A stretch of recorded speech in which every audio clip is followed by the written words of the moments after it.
Hello everyone. Welcome back to our channel MSD trades. Friends, ఇవాళ మార్కెట్‌లో చాలా మంది సెకండ్ హాఫ్‌లో ట్రాప్ అయ్యారు. ట్రాప్ అయ్యి లాస్ బుకింగ్ అనేది చాలా మంది చేశారు. అది ఇవాళ ఎందుకలా జరిగిందనేది నేను మీకు డీటెయిల్‌గా వివరిస్తాను. అండ్ సెకండ్ వచ్చేసి చాలా మందికి డౌట్ ఉంది. నేనిచ్చే ట్రేడ్స్ మీద, నేను హెల్ప్ చేసే విధానమైనా కానివ్వండి, నా లాస్ రికవరీ గ్రూప్ అయినా కానివ్వండి, నా టెలిగ్రామ్ గ్రూప్ అయినా కానివ్వండి, చాలా మందికి చాలా డౌట్స్ ఉన్నాయి. నిన్న చాలా మంది కామెంట్ కూడా చేశారు. కామెంట్‌కి రిప్లై కూడా ఇచ్చాను. ఓకే. ఇప్పుడు మీరు చేయాల్సిన పని ఏంటి అంటే, మీకు నా మీద ట్రస్ట్ రావాలి అంటే, ఇప్పుడు ఈ ట్రేడ్ టైమింగ్ ఏంటి? ఇది 82,000 సిఈ ఎప్పుడిచ్చాను? 10:25 ఏఎంకి ఇచ్చాను. ఓకే. ఇన్ బిట్వీన్ 4:35-4:30 ఎంట్రీ అని చెప్పాను. ఓకే. దాని తర్వాత ఇది కూడా ప్రాఫిట్ బుకింగ్ అయింది. టార్గెట్స్ ఇక్కడే ఉన్నాయి. టైం కూడా ఇక్కడే ఉంది.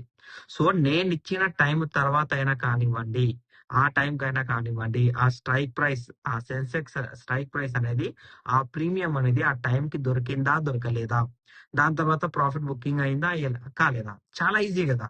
వెళ్ళాలి, డీమ్యాట్ అకౌంట్ ఓపెన్ చేయాలి మీది, సెర్చ్ చేయాలి, చూడాలి. ఆ టైం తర్వాత దొరికిందా? దొరకలేదా? మీకే అర్థమైపోతది ట్రేడ్ ప్రాఫిటబులా? లాసా అని. చాలా మంది అడుగుతున్నారు. ఓకే. సో ఇవాళ 3 ట్రేడ్స్ ప్రొవైడ్ చేశాను. ప్రాఫిట్ బుకింగ్ అనేది అయిపోయింది.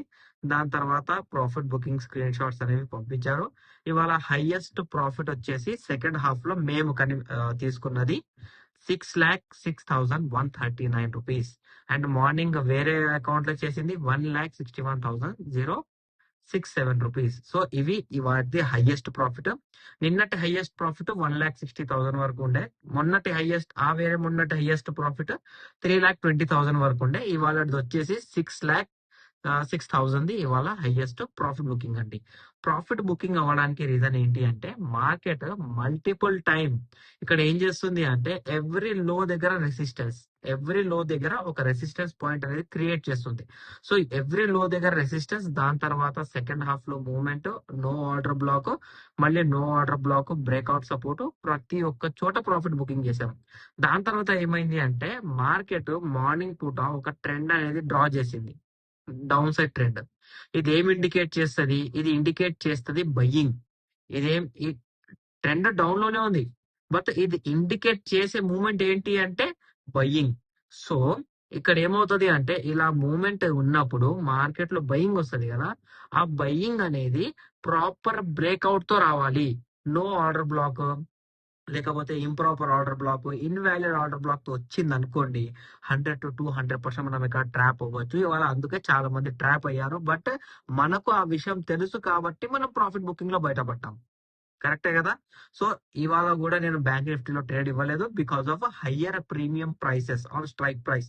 ఇంకోటి, కాల్ సైడ్ అయితే మూవ్మెంట్ ఉంది, పుట్ సైడ్ అయితే మార్కెట్ లో మూవ్మెంట్ లేకుండే మన బ్యాంక్ నిఫ్టీలో. కాబట్టి బ్యాంక్ నిఫ్టీ అవాయిడ్ చేసి ఇవాళ మొత్తం సెన్సెక్స్ రేట్స్ ఇచ్చాను.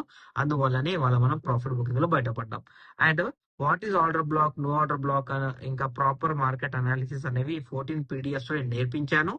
అండ్ ఇవి పీడిఎఫ్స్ నేర్చుకోవడానికి ఈ నా ప్లే లిస్ట్ లో మీరు వీడియోస్ చూడండి. ఇవన్నీ వీడియోస్ చూడడానికి, ఈ వీడియోస్ చూసి నా పీడిఎఫ్ తో లెర్నింగ్ చేస్తే మీకు ఆటోమేటిక్ గా మార్కెట్ అనేది 80-90% అనేది అర్థమవుతుందండి.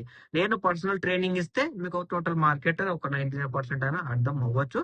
అండ్ మార్కెట్ లో ప్రాఫిట్ అవుతుంది, మార్కెట్ లో టెక్నికల్ అనాలిసిస్ వల్ల మనం బయటపడగలము అని చెప్పడానికి ప్రాఫిట్ స్క్రీన్ షాట్స్ అండి. ఓకేనా? ఎంకరేజ్ చేయడానికి కాదు, నేను ప్రాఫిట్ ఇస్తాను అది ఇదని ఎంకరేజ్ చేయడానికి కాదు. బట్ మార్కెట్ లో ప్రాఫిట్ అవుతుంది, ప్రాపర్ టెక్నికల్ అనాలిసిస్ మన దగ్గర ఉండాలి అని చెప్పడానికి. ఇంకోటి, ఇవాళ మార్కెట్ లో నిఫ్టీ బ్యాంక్ లో కంప్లీట్ గా సైడ్ వే సపోర్ట్, దాని తర్వాత ప్రీవియస్ ఇండైరెక్ట్ బ్రేక్అవుట్ పాయింట్ దగ్గరికి వెళ్ళి రిజెక్షన్, ఆ రిజెక్షన్ పాయింట్ దగ్గరికి వెళ్ళి మనకు సెల్లింగ్ చూడడానికి దొరికింది. సో ఇవాళ అయితే కంప్లీట్ గా ప్రాఫిట్ బుకింగ్ తో వెళ్ళిపోయాము. బట్ అనాలిసిస్ అనేది బ్యాంక్ నిఫ్టీలో లేదు, ట్రేడ్స్ అనేవి బ్యాంక్ నిఫ్టీలో లేవండి. ఓకేనా? మండే మార్కెట్ ఎలా ఉండబోతుంది అనేది కూడా మనకి ఇంపార్టెంట్. మార్కెట్ ట్రెండ్ వచ్చేసి రివర్స్, అంటే selling trend. But selling trend లో కూడా మనకు బయింగ్ కావాలి అంటే మనం స్కాల్పింగ్ చేసుకోవాలి. ప్రాపర్ మూమెంట్ లో మనం కూర్చోలేము. ఓకే. సో ఇప్పుడు మండే అనాలిసిస్ మనం చూద్దాము. మండే అనాలిసిస్ లో ఈ లెవెల్స్ ఇప్పుడు వదిలేయండి. పాత లెవెల్స్ ఏమున్నాయి కింద, అవి మనకి ఇంపార్టెంట్. పాత లెవెల్స్ చూసుకుంటే నిఫ్టీలో వచ్చేసి ఒక 2 లెవెల్స్ ఉన్నాయి. Previous indirect break down point, previous indirect break down point, previous indirect breakout point, break down point. 3 break down పాయింట్సే కాబట్టి బ్రేక్ డౌన్ పాయింట్స్ అనేవి యాజ్ ఏ బ్రేక్అవుట్ లాగా పనిచేస్తాయి. ఇది మార్కెట్ లో సపోర్ట్ కావాలి అంటే ఐదర్ ప్రీవియస్ బ్రేక్అవుట్ పాయింట్ ఉంది కదా, ఇక్కడ ఈ బ్రేక్అవుట్ పాయింట్ ఉంది కదా, ఈ బ్రేక్అవుట్ పాయింట్ బ్రేక్ చేసింది కదా, ఇది యాజ్ ఎ బ్రేక్ డౌన్ లాగా పనిచేస్తుంది. అది బ్రేక్ డౌన్ లాగా పని చేయొద్దు. బ్రేక్అవుట్ ఇవ్వాలి అంటే మనం ఇక్కడ గ్రీన్ సపోర్ట్ అనేది క్లోజ్ అయ్యి, గ్రీన్ క్యాండిల్ క్లోజ్ అయ్యి సపోర్ట్ అనేది తీసుకుంటేనే బయింగ్. అలా కాకుండా మార్కెట్ కింద ఎక్కడైనా వస్తే సపోర్ట్ అనేది 25,040 మీదనే ఉంది. ఈ 2 లెవెల్స్ ఉన్నాయి. ఈ 2 లెవెల్స్ తప్పించి వేరే లెవెల్స్ మార్కెట్ లో లేవండి. ఓకేనా? అండ్ నిఫ్టీ బ్యాంక్ లో కనుక మనం అనాలిసిస్ చూసుకున్నట్లయితే నిఫ్టీ బ్యాంక్ లో కూడా ప్రీవియస్ ఇండైరెక్ట్ బ్రేక్అవుట్ పాయింట్ ఇవాళ అదే బ్రేక్అవుట్ పాయింట్ కి వెళ్ళి రిజెక్షన్ తీసుకుంది. బ్రేక్అవుట్ పాయింట్ బ్రేక్ అయ్యింది కాబట్టి ఇది బ్రేక్ డౌన్ లాగా పనిచేసింది. రేపు ఎప్పుడైనా మార్కెట్ బ్యాంక్ నిఫ్టీ బయ్యింగ్ వెళ్ళాలి అంటే ఇంపార్టెంట్ ఏంటి అంటే ఈ బ్రేక్అవుట్ కూడా బ్రేక్ చేసుకొని పైకి వెళ్ళాలి, పైన బ్రేక్అవుట్ కూడా బ్రేక్ చేసుకొని పైకి వెళ్ళాలి. అంటే మార్కెట్ దీని మీద మూవ్మెంట్ లేదు అన్నట్టు దాని అర్థం. Second, previous indirect break down point. ఎందుకు ఇదే బ్రేక్ డౌన్ పాయింట్ అంటే మార్కెట్ లో ఒక బ్రేక్ డౌన్ పాయింట్ బ్రేక్ చేసి బ్రేక్అవుట్ ఇచ్చింది కాబట్టి ఇది యాజ్ ఏ బ్రేక్అవుట్ లాగా పనిచేస్తుంది. ఈ బ్రేక్అవుట్ కనుక రెడ్ క్యాండిల్ తో బ్రేక్ అయితే ఇమీడియట్ సెల్లింగ్ అనేది మార్కెట్ లో షూట్ అవుతుందండి. సో మీరేం చేయాలి అంటే ఐదర్ పైన లెవెల్స్ అయినా బ్రేక్ అయ్యే వరకు వెయిట్ చేయాలి, ఐదర్ కింద లెవెల్ అయినా బ్రేక్ అయ్యే వరకు వెయిట్ చేయాలి.